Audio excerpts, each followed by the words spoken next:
Red Bull potentially on a bit of a downer. McLaren and Ferrari on a trajectory where they can intersect and maybe, and certainly on tracks where curbs and low speed corners predominate, um, might actually be at an advantage. And in Charles Leclerc, I think we have a potential driver that could challenge given the right circumstances. Thank you, Yes. Fred. Thank you, Fred. Thank you, Fred. Hello and welcome to another episode of the Tired F1 Pod. Ammar, how you doing? I'm good. I'm tired, but I'm good. Cool, man. Me too. So we have a Grand Prix coming up this weekend, and we have got some things to talk about. The one that I really wanted to talk about, though, was with all the convergence that's happening between Red Bull, McLaren, and Ferrari. Do we have a credible championship challenge for both the drivers and the constructors? I.e., could we could we find ourselves in a situation where Max doesn't win the drivers' championship, or Red Bull doesn't win the constructors at the end of the season? So I'm a bit conflicted on this, right? The emotional, completely irrational Ferrari fan side of me says that yes, the answer to your question is yes. It is up there for grabs. But the uh the tiny part of me that has some sense in it says to me that hey, it's still a little bit TBD, right? And the reason for that is that Red Bull still have an advantage, albeit at maybe two or three tracks out of the season, maybe four. But even at a track like Imola, right, like Max managed to pull out the unthinkable and put his car on pole, and Ergo went on to win the race, right? So there's that. I would in a perfect world, right, like to wait a couple more races. I think until we get to Spain to really kind of figure out if Red Bull are in trouble or not. It's a little too premature, even as excited as I am. And oh, by the way, with Montreal, it looks like they've smoothed the curbs a little bit. So that curb riding thing may not be that big of a factor, which we know that Red Bull really doesn't like. The So last corner is always last going to be a corner is killer. that's true. That is 100% true. And again, I don't know what that means in terms of what the actual delta will be, right? So I'm going to take the middle of the line sort of answer to this and say TBD, but I Ah, suspect you're going to tell me otherwise. Amar, wait, schmate. Like, what are we going to do? Like, we're going to wait till Abu Dhabi before we decide who's going to win the Yes. constructors? Nonsense. We're going to decide now.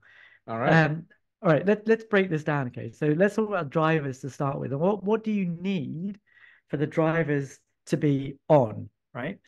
I think the only constant in all of this is Max, because I think Max is beyond the pale. He's got very, very few weaknesses. Um, and if they are there, I don't think we see them.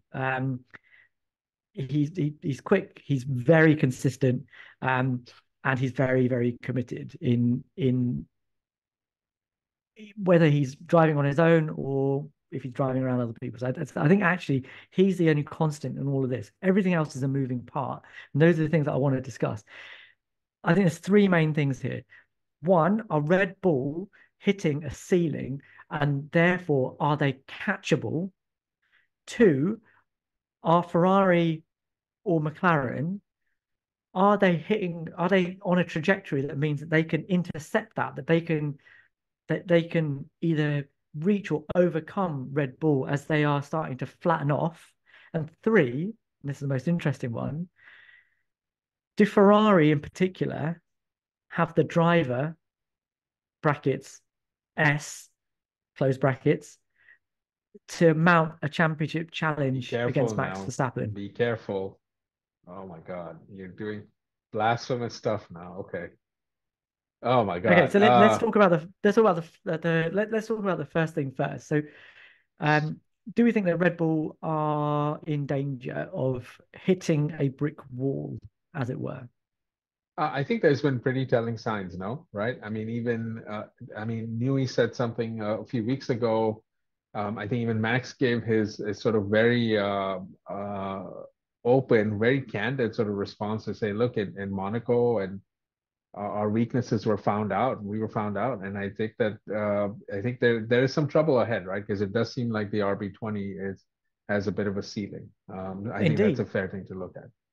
So that's exactly what I think as well. So Red Bull have been masters of keeping the car stable, right? They've had anti-dive to stop the car from diving under braking, and they've had anti-squat to stop the car squatting under acceleration. So in a front to back aspect, they're able to keep the car straight. But the problem is when they hit curves, the car rolls. And when it rolls, that platform that they've kept stable is no longer stable and they lose downforce. And the only way well, they get bouncing, and the only way that they can overcome that is by raising the ride height. When they raise the ride height, they don't get the downforce. Oof. So Max had this to say in Monaco, right? So we've had this problem since 2022, but of course, for the last 2 years, we had a car advantage, and it gets masked a little bit. But with everyone catching up, when you're not improving your weakest point, you get found out. This is their weakest point. And yes, there is an argument, I think, that they are getting found out a little bit. I guess the caveat to all of this is Max said that and then has spent the next 2 weeks between Monaco and Montreal sitting in the sim trying to iron this out. And I guess what this boils down to is, are Red Bull in a position that even if this is a fundamental flaw in their car, do they have enough in the bank to be able to, on individual weekends, get themselves out of it? And I think there's some evidence to say that they can, because at Imola, they still sneaked pole, despite the fact that they had a car that was doing exactly what Max is describing. And at Monaco, but for a mistake on his final lap, Max would have been much higher than the sixth he ended up. So what do you Yeah. reckon? I think this is all about degrees, right? Like, and I think this is going to be so track specific, right? To your point. I don't know if everything that is their weakness shows up in such a glaring way that it's the difference between putting a car on pole in Imola or being sixth in Monaco, right? And I think this is so attractive. This is partly why I said I'd like to wait to see at least a couple more races. I think Canada and then Spain, right? To kind of see, okay, But the is problem this is in kind of where they're at? Barcelona, in Barcelona, you can predict that they're going to be fine, right? Because Right. they don't have Well, it's a but high downforce circuit with long sweeping corners correct. where where getting your platform stable and getting peak downforce is the key. It's not about riding curbs, right? So Yeah. Barcelona, I think, is probably a given that Red Bull will be fine. Is when we get to places like Hungary and Singapore that then we're going to start to those are the tracks where if Red Bull can't iron out their problems, they might still have problems at those tracks, and Yeah. that's the window, right? Like, is that Well, enough? Well, part of the Are reason those why I said Barcelona, right, is you're right. If that is a track that should suit them, but if it does not, or if the competition has caught up relative to them, then now you truly know that there's that difference, right? Like that gap is probably going to be more true than it is sort of masked by all the characteristics of the other tracks you just mentioned. So that is the only reason I say that. But I completely agree with you. I think that it does appear that they have hit a limit. That being said, they seem to have the quickest car in the straight line. They have a bit of a DRS advantage. So again, I don't know how all of that plays out, right? Like let's just say Max is qualifying behind Lando and or Charles, but if the DRS advantage is great as it is, and it is the track sort of allows for a big straight, right? I don't know. It could be yeah, but mass there too, but it didn't work out for Max in Miami, though, did it? And it did. that I guess is the thing. Yeah, But this is, obviously Red Bull are going to bring upgrades to their car as well, and we'll sure. see how they pan out. So I agree, there is a bit of a TBD element to it. In that I don't know whether they can fix their problems either through setup or upgrades in the upcoming races. But there are certain races where they might be exposed. Whether there are enough of those races to allow somebody to sneak in and win a championship is what I don't know. Gone.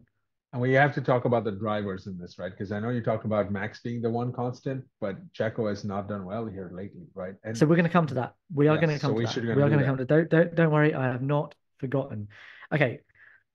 Second part of this, just the driver side of things. The second part of this is, do the other teams, the Ferrari slash McLaren, have the goods? Are they on a trajectory that's going to take them either up to Red Bull's level or past Red Bull's level in the current season?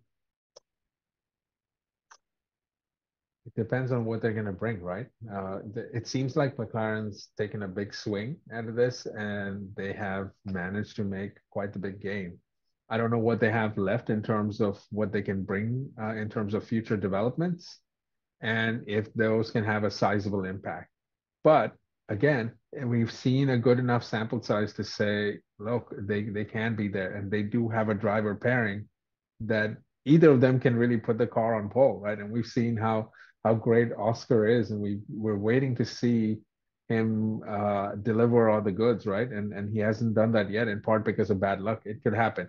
I think similarly for Ferrari. I think Ferrari are the big sort of dark horse in this for my mind, because they seem to have gotten the right upgrades at Imola, but didn't find the right way to work them out. Monaco was a because they managed to put the car on pole. So and again, Monaco is such a unique track, right? So I kind of throw it out of the window, although that would have been a track that would have suited them anyway. And again, I'm kind of Exactly. waiting to see what Yeah, I mean, that to put looks it on like. pole there was Yeah, is amazing. no mean feat, Of right? course, So of so course. I think there's that. Go on. There's But that, I and I think mean, go ahead. look, I think you're right. I think the engine modes in Imola hurt Ferrari. Yep. That'll be even more important in Montreal with the long straights that they have there. They have to prioritize end of straight speed without losing too much in beginning of straight acceleration, which is what they prioritized in Imola and caught them out.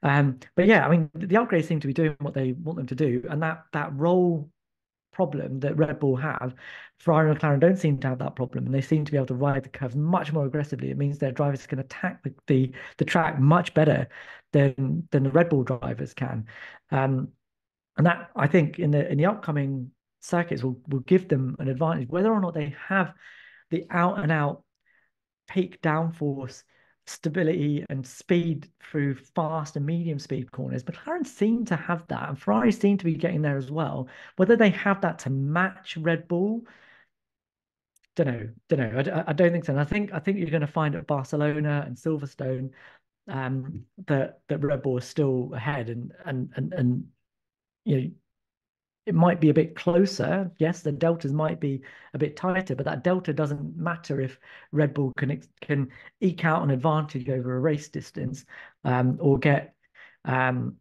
pole by a significant margin.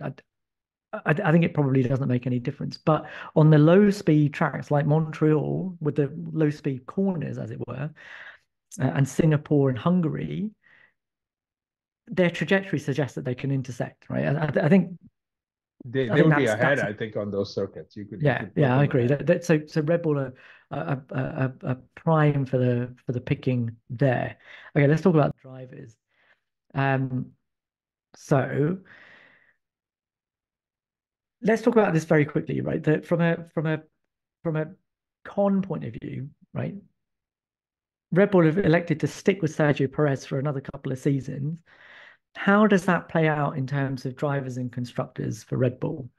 Yeah, so I think this is where I think you can say Red Bull can be most vulnerable, right? If current form continues for Checo, I think they can be in trouble even at tracks like Barcelona, where they might have the out and out quicker car, but let's say there's a safety car or there's weather related issues or whatever else is there that can trip up a race, they're probably not going to have the advantage in terms of strategy, because it will most likely be Max and then the other four drivers, the two McLaren, two Ferrari drivers, whatever order you want to put them in, and then Checo. I don't think that's debatable, right? Yeah, agree, If we made agree. that list, right, he doesn't crack the top five right now.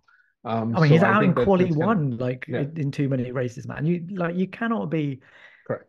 like getting knocked out in Q1 in an RB20 this season. It's just not on. This is where I think the intrigue of the rest of the season is, right? It's still, you think it's a safe bet to say Red Bull has the overall fast car, especially in the hands of Max, right? But it's what can happen during a race weekend. If there's just those elements of drama that show up on tracks where we know Red Bull's supposed to win, like a Barcelona, I don't know, something weird happens at the beginning or something weird happens at the end, that changes everything indeed. So I think Yeah, that's where the drama is. and this is the thing. I think last season they could do that. Like Max could scamper off into the distance, start from Right. 14th and still win, and it's not a problem. But this season, when he needs a rear gunner, he doesn't have that He rear doesn't gunner, have and it. it's the same as what happened in like 2019, when if you look at Hungary that year, the Mercedes team won that because essentially Pierre Gasly was so far behind that Lewis just got a free pit stop and was able to come back on fresh tires and beat Max in the last lap. Yeah. That's the kind of thing that you have to worry about. And from a constructor's point of view, absolutely they're vulnerable. Because Checo just isn't picking up the points. He was a few races ago, but he seems to have dropped off that again. And unless he can I regain that form again, I think it's And it's a not just it's a gaining that it's a form. problem. He has to beat Carlos, Charles, Oscar, and Lando. And these are all guys that they're in the groove too. Like all four of them, you could argue, are Yeah. there, right? So it's a tough task. Okay, so let's talk about the drivers that could do it. So I'm going to put my hat in the ring for Charles again because the reason for this is because I think he has inherently all the stuff that he needs. He's got pace. He's probably the fastest in F1 over 1 lap. He's got the tire management side of things licked. Just Suzuka and Monaco absolutely put that to bed. The strategy side of things, he's now got a team around him that even if he's not able to read the strategy, they can tell him what he needs to know. And I think, when we talked about, last season or a few races ago, that what Charles needs is for the team to be dependable, right? To bring out the best in him. He's now starting to get that. He's starting to get a team that aren't going to mess up his pit stops, aren't going to mess up his strategy, are going to listen to him if he questions, and and therefore I think bring the best out of him. You're starting to see that again. And the other thing about him is that he does now, I think, have a clear edge over his teammate.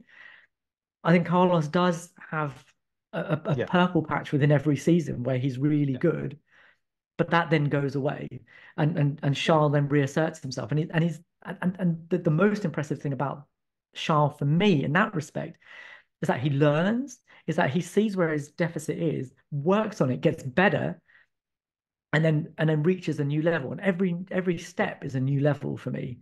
And that's why now all he needs is a chance. And I think he'll give it a good go. I'm not saying he's gonna absolutely beat Max in a straight fight, but he's got everything he needs to do it. And I think you're going to see this as the season rolls on, right? As much as I've been a fan of Carlos's work throughout this year, I think everything that you're saying is 100%. I would agree with it because Charles has really kind of, been consistent. Like, I mean, we forget how many podium finishes he's had this season, right? I mean, and Carlos, obviously, he was out one of those races for the appendicitis. Like, you can't hold that against him, but I think that we're finally seeing that sort of come about, right? And I think that there's this one of the things that really impressed me about how the Ferrari drivers behaved in Monaco was the amount of respect that Carlos had for Charles too, right? And to understand the gravity of the moment. I think he showed more emotion than the broadcasters did with us. So that's another debate for another day. But I think that you're going to see the team sort of pull their support behind Charles. And I think they recognize that there is a title fight on hand. And the best thing, the smartest thing to do now would be to put all your eggs in that one proverbial basket and go after Max, because that's what you're going to need. And look, we know we just talked about Sergio not being there for Max.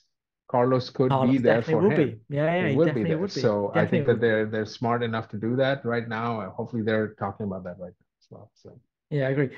The only reason I can't put Lando and Oscar into the same pool right now is because one, they're too closely matched. And I think McLaren are kind of putting their eggs into the Lando basket. And I think should they? Oscar's starting to show that that maybe isn't the right basket to be putting your eggs into. Um, like people are going to come at me in the comments about this, but I think But I think your overall point in a is right, close and that they battle, have two there's closely matched drivers, right? So regardless of who you think is the better driver, they're yeah, in this they're at a conundrum bit of where a they're sort of going yeah, their and different and ways. So the problem is their car is too far behind to bridge the gap between two competing drivers, and I think they will take too many points off each other, which goes against my usual caveat, my usual philosophy, as you know, where I think two strong drivers is the better pairing. I think right now Charles and Carlos are in a sort of position where they can really make things work. Um, I think that about covers it. So yep. so there you go. You've got Red Bull potentially on a bit of a downer. McLaren and Ferrari on a trajectory where they can intersect, and maybe, and certainly on tracks where curbs and low speed corners predominate, um, might actually be at an advantage. And in Charles Leclerc, I think we have a potential driver that could challenge given the right circumstances. Maybe it's on, Amar. What do you It think? is. It is. What's It is what's our totally on. verdict? It is. The verdict is Ferrari all the way, man. Live and die. Okay, and with my less Ferrari centric hat on, I'm going to say I actually agree. I think come the end of the season, Charles is only 31 points behind. It's It's doable. the same number of points, 8 races into a season that he was behind in 2022. And we were talking about he still had a championship shot. And this time, Ferrari are on the up, not on the way down. So Thank you, watch Freddie. this Thank you, space. Fred. Thank you, Fred. Thank you, Fred. Yes, Fred Vasseur, the new Jean Todt. And on that bombshell, it's time to call this one an end. Please like, please subscribe, please leave us a comment. We read them, all of them, in fact, and reply to as many as we possibly can. And we will see you in the next one. Later.